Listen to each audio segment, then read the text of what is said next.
Hello everybody, this is possibly the last summertime video cast for the freelance teacher here at my humble studio, air conditioned, so that humming in the background is from the air conditioning running in the soundproof studio that I run here. Only the best for me, only the best for you guys as well, of course. But I do want to talk to you about something that I think is definitely part of our future. I just don't know quite the degree. And what I'm talking about is a conversation that I had with my brother and a friend of his, and they're in the South, not the deep South, but they're in the South, right? They're in gun-owning, countryside, kind of what would be called red state type stuff. And we were talking about kind of just the current day world. I was on my way to the dentist. That's why this side of my mouth is acting funny. But I got a nice set of choppers, you gotta admit. And so we were talking about the way things are in the world. I was on my way to the dentist. They were on their way from a job, blue collar work down there, and we were talking about stuff going on in the world, and they wanted my take on a couple of things. Which actually brings me to a very quick side note. I had a student ask me, she said, you should write a book, because my take is always interesting, and I have a good way of explaining it to young people, which is the best compliment a teacher can get, in my opinion. A young student of mine, gosh, she was a freshman in my class, got to be 6 years ago, maybe 7, and is now a young woman, and suggested that I write a book. That's because she has respect for my opinion, and she felt that I was a good explainer of things, and that really made me feel good. But you guys know this, all the army and legions of people who watch and like and share, you know this, so you're used to that, but it made me feel good. And so in that vein, my take on certain things in the world had come up, and we were talking about the kind of like the future of the United States to some degree. It was certainly more specific than that, but I came up with but I mentioned what I've heard and read about, and some of these ideas I've come up with my own, and the idea of the United States in the future, I don't know if that one unit that we call the United States, these United States as it was originally written and should be written today, will last as a single unit. And I know that sounds dramatic, but it's one of the things that I've thought about a lot, and I've read other people's ideas in these matters, and I've listened to and watched videos on kind of like what's going on in the country. And I say that not necessarily as there's going to be some kind of third civil war, second civil war that they're talking about coming, like the next civil war. I don't know. I don't know if that's the case, but if you're a young person and you're in the United States, I think this is a take that you have to consider, because certain areas of the country are just so different that you gotta wonder, what is the glue that will hold it together with the population now as large as it is, and the ideas between people as different as they are. And what I mean is, and the example I talked about today was, think about some really strong liberal person in a city like San Francisco.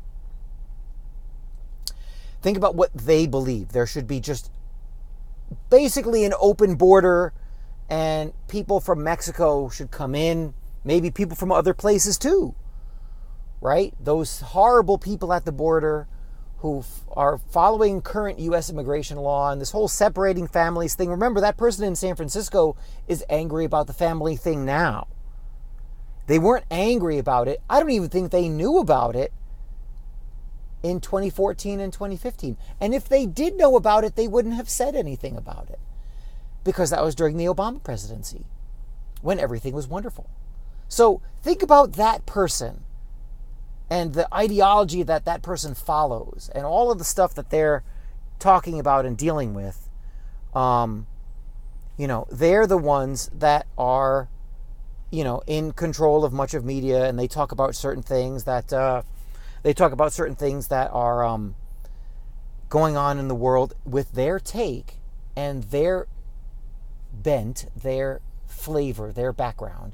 And juxtapose that person with a gun-owning blue-collar worker in West Virginia, or a small farmer, let's say, and I'm just picking West Virginia because it's kind of you could say, Republican, conservative, libertarian place.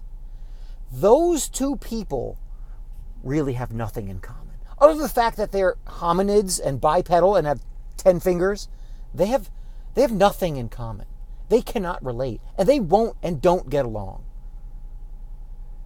But those two people, now I know the United States is supposed to have states, and each state has its own kind of way, but the progressive of today who controls, don't let them fool you, controls the university campus, controls Hollywood, controls a big section of the federal government, controls the education system that your children go to if they go to public school and many private schools.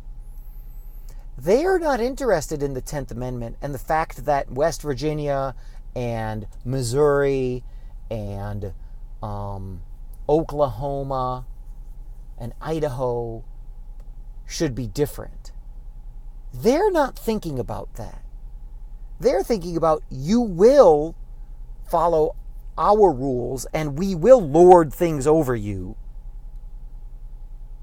by using the point of a gun. Basically by saying the federal government has now decreed that, and they did this with the gay marriage stuff. Gay marriage is okay. It's now codified in the Supreme Court. Deal with it. All right? And then remember, gay marriage was a huge cause for decades. Not within a week. Supreme Court says it. Most of the country, which really isn't that bent out of shape about that kind of thing, was like, yeah, okay.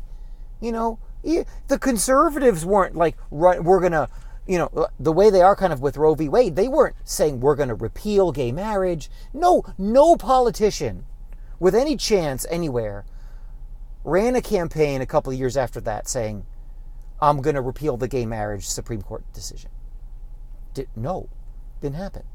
But the progressives, and this is my point, the current progressive, which is a very religious thing, said, no, we now need all transgender people to go into whatever bathroom they want, including if you have a man who now identifies as a woman, going in the girls' bathroom with your 7-year-old daughter.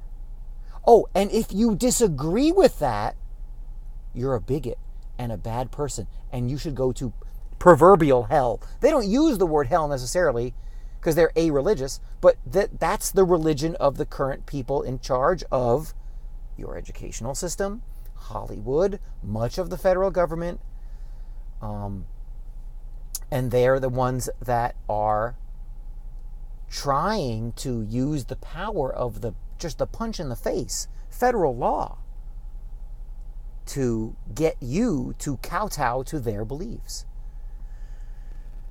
And this is it's how they're going to fail, first of all, right? So if you're a progressive and you just, you have what they call Trump derangement syndrome, and you hate conservatives and libertarians, and you want them to just bend the knee.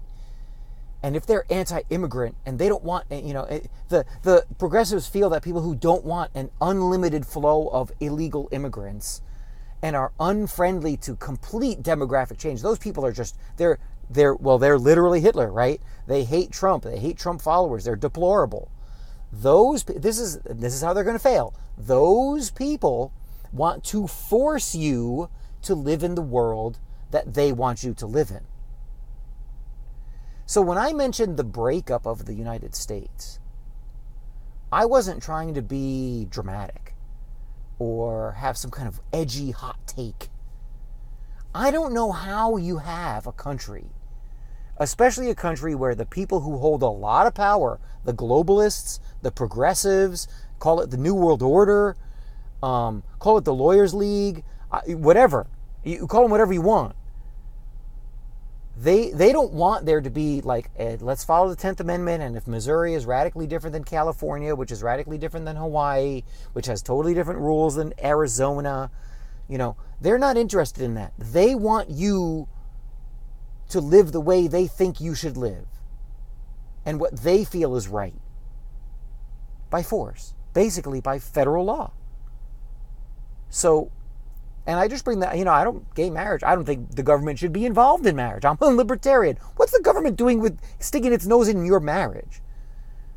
So I don't think the government should be involved in heterosexual marriage. Forget about gay marriage.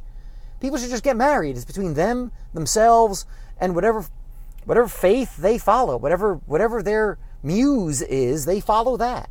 What's the federal government involvement all about anyway? So I don't have a dog in the fight, but those people, the people who are saying, well, look, now we have gay marriage. No. That whole civil rights of the new generation thing.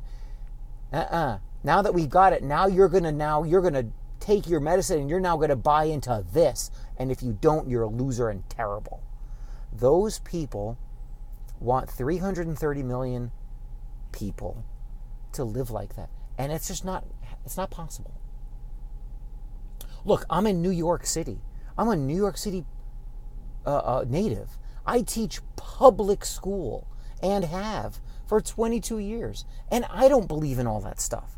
It bothers me the way things are in the country now. A lot. Trump administration, Obama administration, Bush, Clinton, forget about it.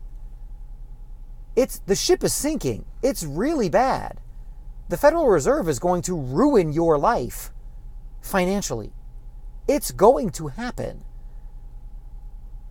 But the people who are at the top of the pyramid, and I call them globalists because that's what they are. They're very clear as to what they want. And those globalists control the majority of your federal government, Republican and Democrat.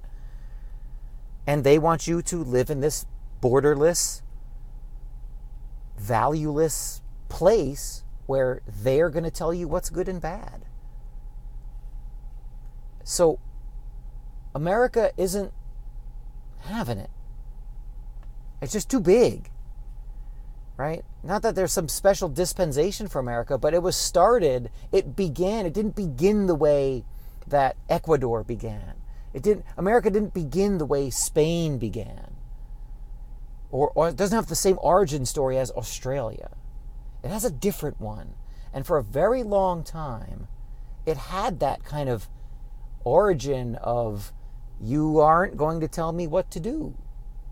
It's one of the wonderful things about working in the black neighborhood, is it hasn't been paused by the politically correct babble that has infected what these globalist types want America to be.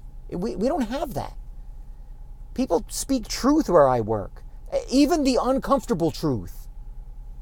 So, it's not happening, right? You're not going to get the transgender movement. I'm nothing against transgender people, but you're not going to get the transgender bathroom thing going in hardcore black neighborhood. It's not happening. Not going to happen. No way, no how. So if you can't do that, you can't force people to believe and do and behave the way you want them to believe in that tiny subsection of the United States, how are you going to get the whole country? And so that's really my point. You're not going to have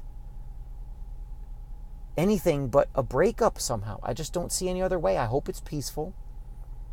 I hope it's not rough. I have kids. But you're not going to have, right, a black preacher in Mount Vernon, a white gun-owning blue-collar worker in West Virginia, a wealthy stockbroker in Midtown Manhattan who lives in Larchmont, and a progressive in San Francisco who pays $7,000 a month in rent to live on the coast. And those people are all going to live under the same rules. I just don't see it. So that's what I'm talking about now. That's what I'm trying to teach people now. Keep your ear to the ground. Find like-minded people. Join some groups of people who are like you. And you'll be fine, right? As long as you're smart. Take care. That's the message for today. See you soon.